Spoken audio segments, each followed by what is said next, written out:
Rarely before have asset prices been so high when the future outlook is so uncertain. Where are things most likely to head from here?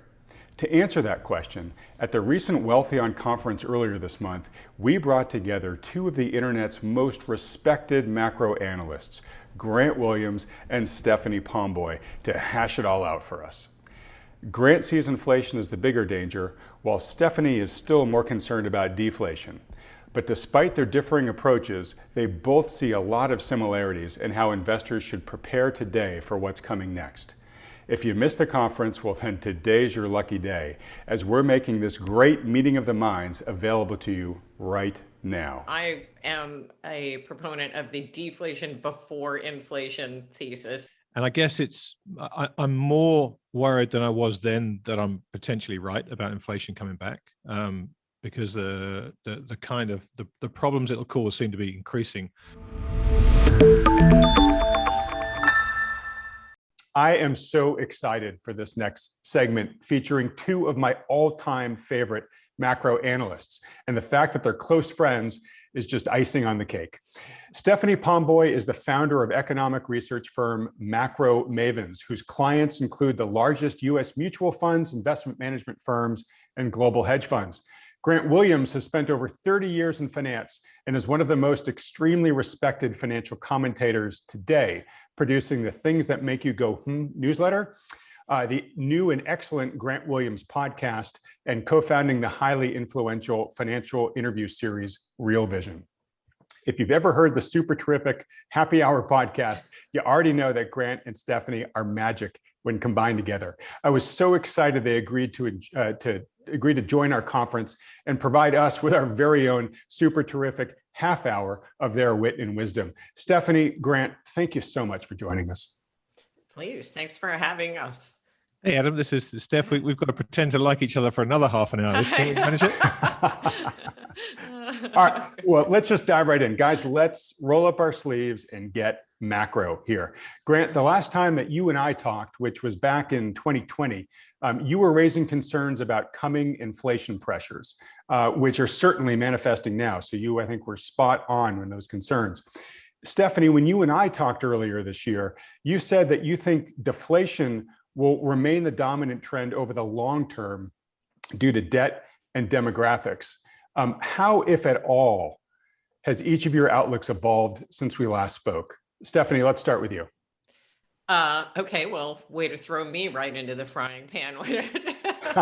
Well, they say ladies first. I was trying to be chivalrous. But... No, I appreciate it. So, and then Grant can take apart everything that I'm about to say. But I guess, maybe it's pigheadedness. My view hasn't really changed very much since you and I talked. I mean, I think what has changed is just that the inflation numbers that were certainly going to come through the pipeline have done so. We've seen, obviously, some really hot headline inflation figures, and it's sort of turned up the heat on this whole debate as to whether it's inflation or deflation or what.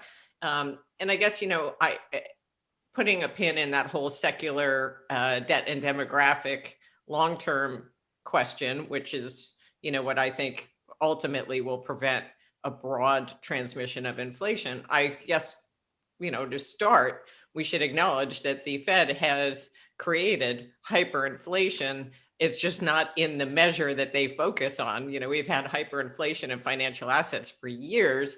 And part of the problem is that they conveniently don't include that in the measure that they are focused on. And so that's why we ping pong from one asset bubble to another, because they myopically focus on this nonsensical consumer price index, and nothing's happening there. So they keep printing money and money. And eventually, we end up having some massive bubble burst that ends up pushing us back into deflation. But so I sort of think we're on that same lather, rinse, repeat scenario right now, while acknowledging that you've seen this huge increase in commodity costs and input prices in general. And I keep coming back to the $1 million question, especially with the markets where they are, is will those higher input costs be able to be passed along?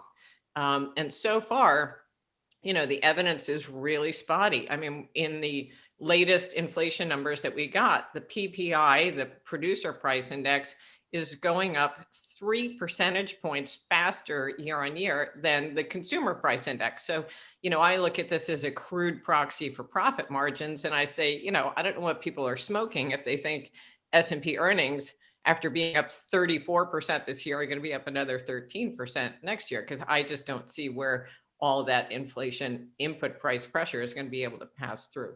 And I guess, I'll let Grant crap all over that, but I would just say, the jury's still out on it. But what I am struck by is that the consumer spending, the willingness of consumers to absorb all these higher prices appears sort of circumspect right now, because the spending is only as good as the stimulus. It sure seems to me. So unless you think that the stimulus is just going to keep coming, new checks every month, I'm sort of still bearish on that profit margin outlook and the ability for all these prices to be passed along. Your turn, Grant. All right, over to me. Well, I think the question, Adam, was how has my view changed? And I guess I'm more worried than I was then that I'm potentially right about inflation coming back, because the problems it'll cause seem to be increasing by the day. But at the same time, I listen to people like Steph and Rosie and Lacey Hunt, who make an incredibly credible case for, as Steph has just done there, that the only things I would point out in what Steph says, which are all absolutely right, the things I can see kind of derailing them potentially. One, you've got this enormous buildup of savings. And two, you've got kind of reopening of economies. And we've already seen that people who are now kind of freed from quarantines and lockdowns and restrictions are happy to pay higher prices to get back to doing stuff that they were doing before. I saw that in the UK last month when I was over there seeing my kids.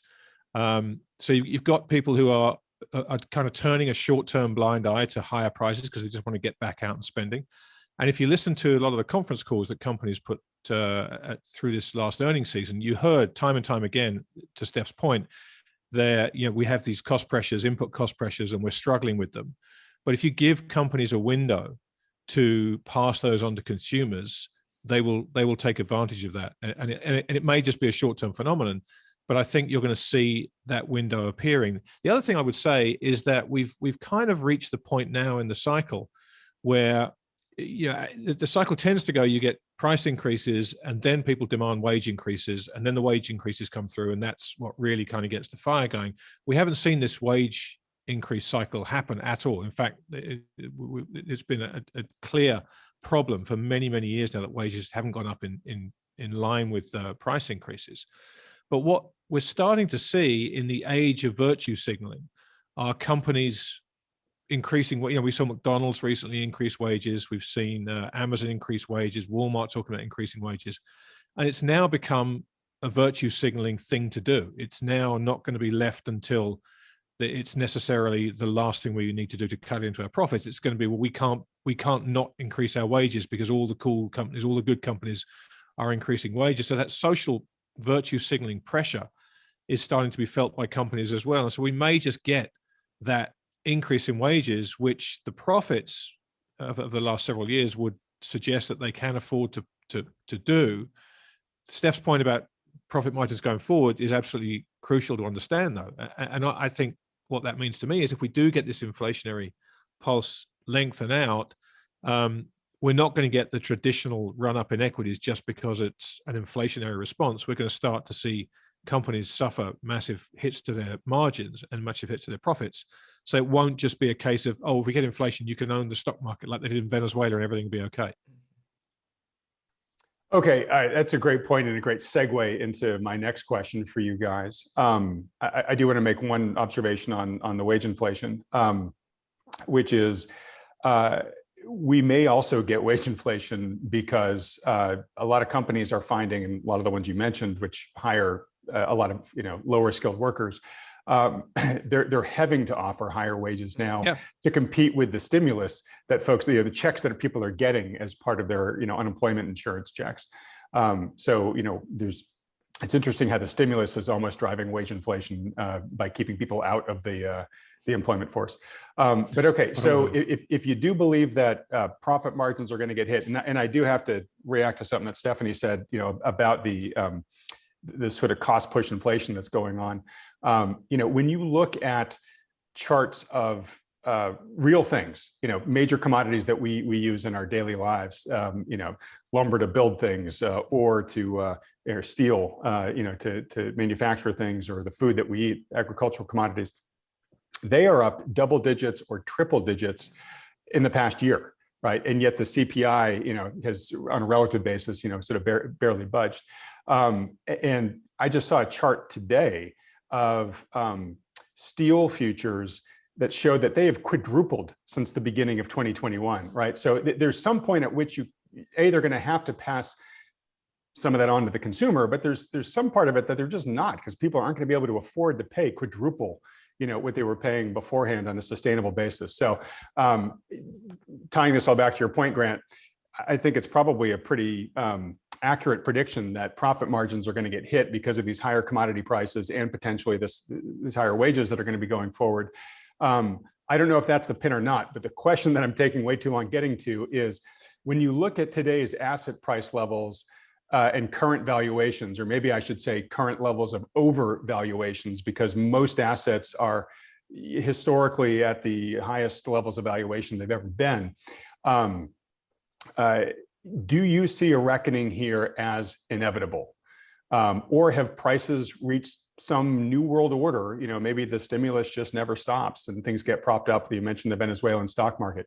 So I guess the question is when you hear people like Jeremy Grantham, who's basically saying, well, we've seen these economic conditions before, we've always had a 50+% market correction soon after, or guys like David Hunter, who's speaking at this conference, who has an even more dire market prediction. Do you see the risk that they're warning of as really credible, or do you think that, I hate to use the words this time is different, but is there a way that we could avoid falling from these incredibly stretched heights that we're at right now? Grant, let's start with you. How short an answer do you want to that? Because I can give you in one word if you want. Sure. Start with one word and go from there. Look, no, I don't think there's a way to avoid a reckoning. The question is, what does the reckoning look like? If you look at what's caused these prices, it's all artificial. It's all stimulus. It's all monetary policy. It's all QE. It's everything about it is artificial. There's really nothing real about it. Even the spikes we're seeing now, it's not real. It's not real economic activity driving this stuff, right? It's a relative expansion from last year when the entire global economy was shut down, and so that shouldn't surprise anybody. But of course, when you look at those lumber futures, when you look at the iron ore, I saw that cold rolled steel numbers as the same as you did, Adam, today. There's so much speculation in that. There is so much people piling into the futures markets and hoping to make money that it distorts all the data, which is a huge problem. But look, Jeremy's work in terms of understanding what the expected returns are going to be over the next 10 years has been excellent over the years. And he's talking now about a negative return in the S&P over the next 10 years. And the case he makes is very compelling. I know David as well, and another incredibly thoughtful man. I haven't heard his latest prognostication, but I will listen to it very, very carefully because I know the amount of work that will go into it. But I think anytime you think that we'll get a different outcome when the entire thing is based upon human behavior, it's just a foolish bet to make. It'll be slightly different variant, to use a COVID sensitive term, but it won't be different because we're not different. And so the greed and the fear will come back just like they always do. All right, Stephanie, what do you think? Do investors, do they need to be prepared for some sort of market break at some point in the near future? Well, I totally agree with Grant. I think that the odds that it's different this time are pretty close to zero. As I said earlier, I think this is just lather, rinse, repeat in terms of the Fed inflating a bubble and then, turning a blind eye to all the pressures that are inevitably going to cause it to burst. And this is going to sound maybe too cute by half, but a thesis that I've been sort of focused on or attempting to push is the idea that all the stimulus is actually a tax. And you alluded to one facet of that, and that is if companies have to compete with the government to get people off the sofa when they can just sit at home and collect checks every month, that's a tax on the business in terms of essentially a imposed minimum wage. And obviously all the input costs that we've talked about already are a tax. But the largest tax of all is the endless money printing and what it's doing to the value of the dollar. So, I think we will have profit disappointment, which will sort of pull the curtain and expose that yawning gap between perception and reality as relates to the stock market's valuation. But even if the stock market is able to just kind of churn sideways, which seems like an incredible feat of gravitational daring do, in terms of the dollar, it is going to be really deflating, although no one will recognize that unless they're looking at the market relative to something like gold, for example, and looking at a real value of the market. So I think, again, the idea that the stimulus is really a tax, whether you see it visibly in terms of higher steel prices, higher wage costs, et cetera, or it's invisible via the dollar debasement and stocks basically tread water, but in real terms are deflating. We're going to see some real reckoning from all of this stimulus. I don't think there's any avoiding that. All right. And the stimulus itself, I mean, that really has been the big trend over the past year, especially a lot of it preceded COVID, but it's just been on steroids since. Do you see that as a permanent feature of the system now? Has the system become so dependent upon it that they really can't stop doing it going forward?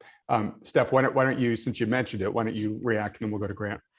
Well, I do think it's going to be perpetual. The monetary stimulus, I've always thought was going to be perpetual just because there's no one else who can support the deficit financing right now. We've seen a real global diversification away from the dollar, and that's only accelerating as they continue on this course. And we can't stand to have a natural level of interest rates given the enormous debt burden that we have here. I mean, we saw what happened when the 10-year yield got back to 3%, burst the energy bubble in 2018 when the Fed deigned to, unwind QE. Rates backed up, and that caused the meltdown in fourth quarter of 18. So we just don't have the ability to handle any backup in rates. And the only way to prevent that is for the Fed to continue to sop up all of our treasury issuance.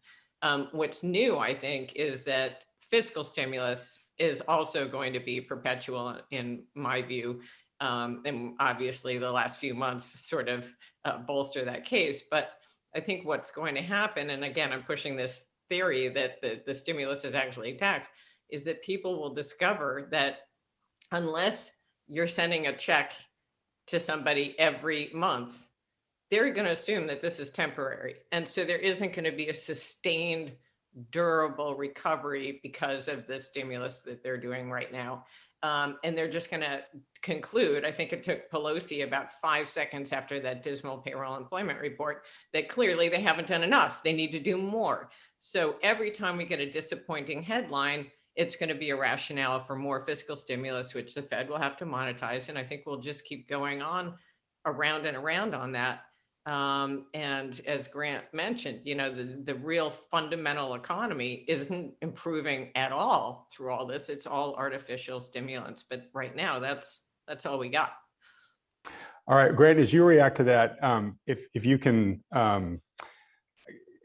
comment on the fact that, you just floated that, I think another $6 trillion infrastructure package. So my question is if Stephanie, sees that it's sort of a permanent feature and the anti keeps getting ramped up like that, what are the limits, if any, of the central planner's ability to just keep on doing this? Is there a point at which this just breaks, no matter how much they print? Well, look, I don't think there's a limit to how long they'll keep doing this, but there's a limit to how long it works, right? They're the two differences that people need to understand. I think Steph's absolutely right. I think the Fed's balance sheet ain't ever going back down again. That's for sure. They're going to keep increasing it. And if they manage to find windows where they can taper a little bit, they may well try and do that and be kind of opportunistic with it. But they're going to be forced back to the table. And Steph's absolutely right. Now the fiscal spigots have been opened. It's very difficult to take free money away from people. Once you start giving free money to the markets, as we saw, which is what QE effectively was, we've seen every tantrum that's been thrown by the markets every time that they've tried to take free money away from markets. And we're going to have that exact same cycle happen with the fiscal stimulus and the recipients of the stimulus checks. People get very used to this stuff and start to depend on it very, very quickly. And their spending habits change, and they don't take that money and think, oh, wow, how lucky am I to get this? They start thinking, wow, great, I can do this every week now. And so, look, they're making the same mistakes that always get made by policymakers in these situations. They start to try and address long-term problems with short-term solutions. And the long-term solution is, unfortunately, a prolonged period of economic hardship to try and redress the damage that's been done over the last 25, 30 years. That's the problem, and that's the solution. But politically, that's not an acceptable solution. So we will keep doing what we're doing. We've gotten used to this phrase "kicking the can down the road," which is what's been happening, because no politician is going to make the kind of decisions that need to be made, because they're suicide politically. So you can expect this to continue until it no longer works, and that's the point that we all kind of need to have a plan for, because it'll likely happen quite quickly. All right, I want to get to the plan in just a second, but let's talk for a minute about till it no longer works. I was interviewing Diego Perea from Quadrigriff Funds the other day, and he mentioned that the Fed is really trying to kind of keep the system within. It has to keep the system basically within this band where, if inflation begins to run too hot, right, the Fed then has to tighten, and if it tightens, the system begins collapsing immediately, right? And so, you could expect, this sort of, you're stuck in this volatile period where tightening, easing, tightening, easing, tightening, easing. And the Fed's really trying to avoid doing that, right? It's really trying to finesse sort of a smooth glide path. But we have these inflationary pressures that we were talking about earlier. We also have interest rates out there, right? I mean, we've come to the point where we believe that the central planners really have them under their thumb. But, rates have risen, notably over the past 9 months or so. And there is potentially, you tell me, is there a credible chance of them actually breaking out and forcing the Fed's hand sooner than the Fed wants? So I guess my question is what do you think are the biggest proponents of, when you say this works until it doesn't, of actually, ending the efficacy of what the central planners are doing here? Grant, you're on mute. Okay. Just think for a second about this idea of a system and what a system is, right? What we're talking about here in terms of the financial system is, a set of rules that have evolved over the last 40, 50, 60, 70 years, but within which billions of human beings operate on a daily basis. So just think about the idea that a group of unelected officials can control that system. So when Diego talks about what they need to try and do, he's absolutely right. They need to try and do it. But what chance do you have to control a system such as this, that's 70 years old, and during that 70 years, it's constantly evolved and adapted. And generally speaking, financial systems are pushing the boundaries the entire time, and policymakers are always reacting and trying to either close loopholes or fix problems that human ingenuity engineers for them. So to think that they can do what Diego suggests and somehow create this glide path and control rates, and control the reaction to those rates in just such a way that they can kind of stick this landing and gently repair. I mean, it's farcical. It's absolutely farcical. There is no way it's possible without, unfortunately, some egregious steps being taken under pressure, like capital controls, like yield curve control, like again, more artificial interaction with the market to try and stem the natural places that the system wants to go. So that's, to me, the period we're entering now. We're entering the period where that control that they've managed to hang on to by their fingernails for the last several years is running into this problem of potential rising rates. And as Steph said earlier on, the system cannot withstand higher rates. We just can't do it. It's just unthinkable now. So what do you do at that point? And that's the point where, instead of trying to gently finagle this whole thing as they've been able to do, when that doesn't work, they have to say, well, if we let rates rise, the entire system blows up, right? There isn't anything in the world now that isn't dependent upon lower rates forever. The housing market is gone. The stock market's gone. The bond market's gone. If rates rise, the government's finances are gone very quickly. So higher rates are not an option. And if the system, and by the system, I mean the natural forces that operate within that, want to push rates higher, what choice do you have? You have to do something artificial to try and maintain control of that system, which will be financial repression, the overt kind, and it will be, you know, mandated bond holdings for pension funds to try and soak up the supply, and it will be yield curve control, and will be all these things. But of course, the reaction to that from the system and the participants within it is likely to be, well, we're going to want to own a lot more gold. We're not going to want to own dollars. So, you know, the currency is where this is most likely going to be felt. So I just think at this point in time, we've just reached that period where they are going to continue to try and keep the thing together, but it's becoming more obvious to more people on a daily basis just how impossible a task that's going to be for them. All right, Stephanie, I see a lot of nodding on your end as Grant was saying that. What would you like to add to his answer? Well, he's far more polite than I am when he describes the idea that the policymakers can maintain this perfect path as farcical.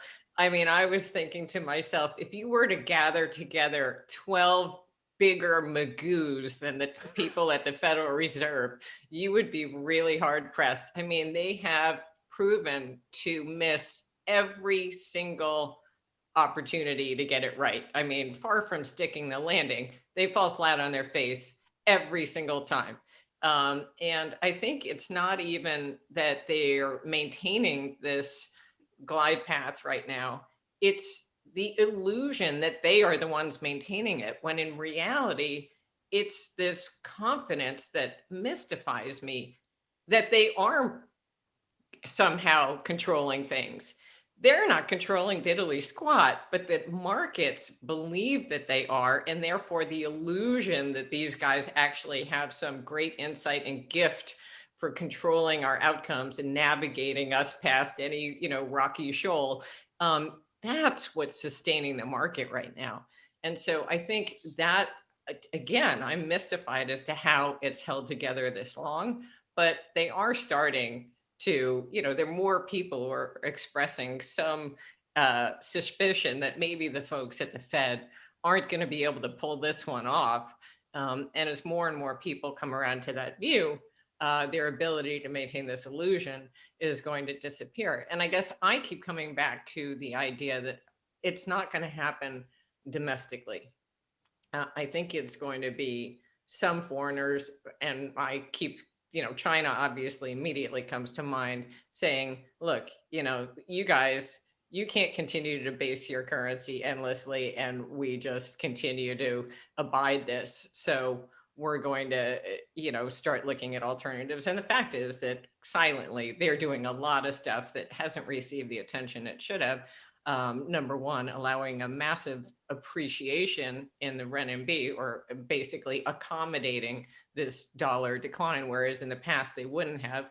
And one of the reasons they're doing that, I think, is that it's an excellent opportunity to stock up on all the resources, you know, with these dollars that are, you know, now it's super cheap for them. So they're backing up the truck and they're seizing this opportunity. So I think those moves should be getting a little bit more attention. And I think they're an indication of this waning tolerance for the Fed's endless debasement efforts globally. But, you know, I may be jumping ahead or imposing my own expectation on it. But suffice to say, no, I don't think they're going to be able to maintain any kind of glide path for any time. I'm just shocked that we've gotten to this point without any hiccups yet. But on a side note, I would highlight in March, we had a huge sell-off in the 10-year Treasury.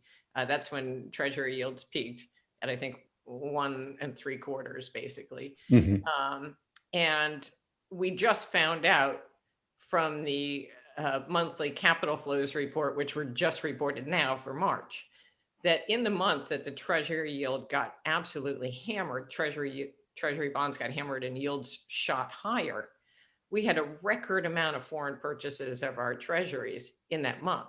So it just highlights the delicate situation that you were talking about, where even a month where, for whatever reason, foreigners came rushing in here to buy our treasuries, we couldn't prevent yields from rising. So the idea that the Fed is in control of what's going on is just so laughable or farcical, to borrow Grant's phrase.